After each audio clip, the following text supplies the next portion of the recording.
Assalaamu calaykum waraxmatullaahi tacaala wabarakaatuhu. Kusoo dhawaada Clip Tips aad hore ugu barateen cashar ku saabsan kombiyuutarka iyo graphic design-ka iyo barnaamij badan oo qof walba ka faa'iideysan doono ayaan soo gudbin doonaa insha Allah. Cashirkan waa cashirkii 7aad aan ku baran doono computer application qaybtii Windows-ka.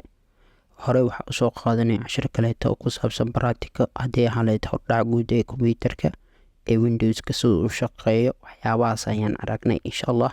cashirkan waa cashir kaleeto practical ah qof walbana hadduu sameeyo wax badan ayuu ku faa'iidi doonaa insha Allah. haddii aad ku cusubtahay channelkeena fadlan subscribe, like, share si asxaab badan ay ugu faa'iideystaan mar walba muuqaalada aan soo gudbino. waxayna tahay dhiirigelin asxaabtaada inaad la wadaagtid aad u share garisid. ciwaanada aan qaadan doona topic outline to quit a program that's not responding. ciwaankan waxa waaye sida degdeg aad ugu xiri kartid tusaalaha mararka qaarkood kombiyuutarkaada waxaa arkaysaa culays ku imaanayaan ama waxyaabo degdeg ku imaanayaan aan xirmeynin. qaabka loo xiraya ayaan arki doonaa insha Allah. how to change view contact in the folderka waxa ku jira sidee u weyneyn kartaa sidee u yareyn kartaa.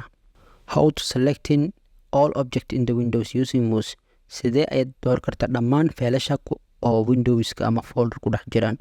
how to select object using keyboard ahaan qaabka loo select gari lahayo. how to use copy sida loo isticmaalo. how to use paste sida loo isticmaalo. maxaa la copy waxaa la wax la copy kareenay paste meeshii wixii aad copy meesha la dhigi lahayo. how to cut in folder sidee ayaad u cut karay kartaa ama aad u tiri kartaa. how to use paste sidee loo isticmaalo paste marka failkan cut add paste ina added way. sending files to the flash sida fail loogu xawilayo failasha IDska ama flashka. how to search folder and follow start menu mararka qaarkood waxyaabo badan aan kugu jiri karo sidee ayaad u raadi kartaa ayaan arki doonaa insha Allah. isla aragno practicadeen aan bilaabno insha Allah. okay marka ugu horeyso markaasaan soo kicin mararka qaarkood kombiyuutarkaada waxyaabo badan oo meeshan ku jiro aadan u baahnayn wax laga yaabaa inaad soo kicisid tusaalaha folderkan minimize samaysay kombiyuutarkaadana wuxuu noqonaa culays jam ah oo aadan wax qaban karin. sidee ayaad u samayn kartaa inaad si degdeg aad ugu baxdid quick responding. okay waxaad samaynaysaa keyboardkaada control alt delete ayaa leh. control alt delete markaad aadid wuxuu kuu soo qabanaa qayb yar oo aad ku maamuli doontid waad arki doontaa insha Allah muuqaalahana kaaga soo qabanaa. kadibna end task manager leedahay feelashii quick hadda control alt delete markaa dhahno task manager ayaa leenahay wuxuu kugu soo bandhigaa qaybaha kombiyuutarka hadda shaqeynaya dhan oo wuxuu kaloo leeyahay qaybtani waxyaabo badan ku jiro haddii ahaaleed processka oo shaqada meesha ka socoto tusaalaha hadda softwareda shaqeynaya dhan intuu kugu soo qabanaa. tusaalaha hadda PowerPoint ayaan shaqeynay end task daadha shaqada iga joojiyo PowerPoint-ga hadda aan slide-kan ka bixinayna waxyaabo kale uu leeyahay waxa ka failka hadda naftirkiisa qayb ahaan uu soo qaatay. qaybtan task manager-ku wuxuu leeyahay waxyaabo badan wuxuu ku tusinaa kombiyuutarkaada speed-ka ku xiran CPU-giisa waa 2.6 GHz oo ka kacayo way. memory ku xiran 16 GB way.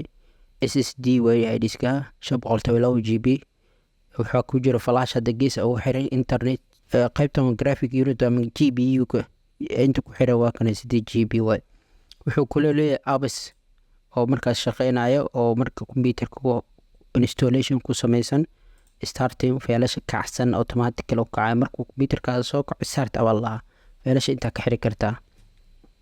qaybtan waa userka laba qayb ay samaysan disk me iyo failka hadda qaybta aan ku shaqeynayn qaybta hadda ku disk me disconnected waa xiran sababtoo laba qaanad uu leeyahay. details kale waxyaabo badan oo markaas shaqeynaya dhan kugu soo bandhigaa. serverska oo markaas kombiyuutarkaada lagu install gareeyay ayuu kugu soo bandhigaa laakiin muhiimadda waxay qaybtaani in qaybta loo xir lahayn inaan aragno. tusaale failkan arabnaa inaan xirno failkan ayaa ku dhufanayna kadibna close ayaa leedahay. qaybtaas waxay ahayd qaybta quick sida wax failash degdeg ah sida aad ugu xiri kartid ayaan aragnay. sidee failasha kombiyuutarka ama failasha kombiyuutarkaada ku jira tusaale ahaan Clip Tips lagu kulatay 4 furno failashan aad u badan yahay hadda fiidiyoyaal ayaa PowerPoint slides waxyaabahaas ku jiraan iyo Illustrator.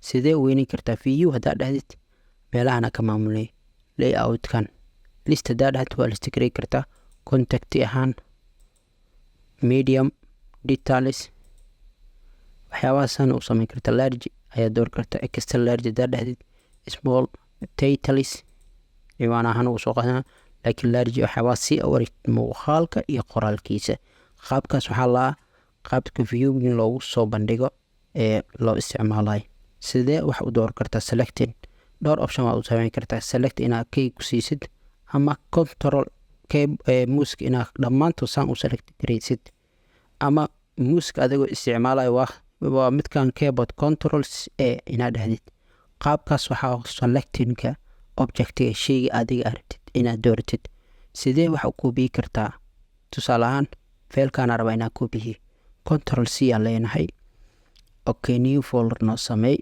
meeshaan inaan dhex dhiga rabaa waa koobi karay kadibna baas yaan dhahay qaybtii cashirkii ka mid ah cashirada aan soo koobi karay waxaa baas ku dhahay sidee cut u samayn kartaa tusaale folder kaleeta samaysanaa cashirkan waxaa rabnaa inaan meeshan cut aan ka dhahno dhowr qaabood loo sameynaa right click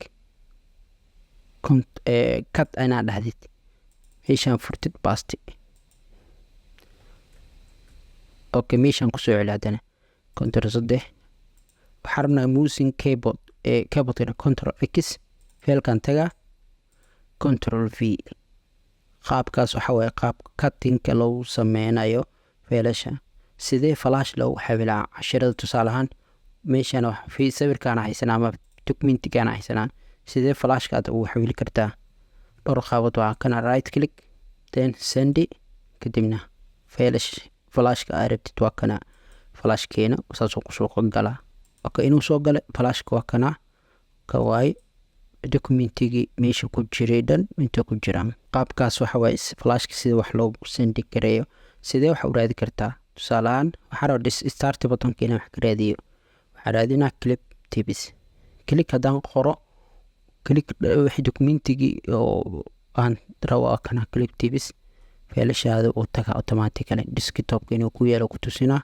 failkaada kadibna saas u isticmaali kartaa clip tip searching qaabkaas waaye waxaan rajeynaa insha allah inaad ku celcelin badan aad sameynaysaan si aad ugu mari gaartaan cashirada aan soo gudbin doono anagana waxay noo tahay inaad qaadatid dhiirigelin asxaabtaada aad la wadaagtid waxaan rajeynaa ugu yaraa muuqaalka dhowr qofood gaarsii si ay ugu faa'iidaystaan adiga waad ka faa'iiday saaxiibkaana ka faa'iidaysto asalaamu calaykum waraxmatullaahi tacaala wabarakaatuh waa inuu mar kale cashirka xiga insha allah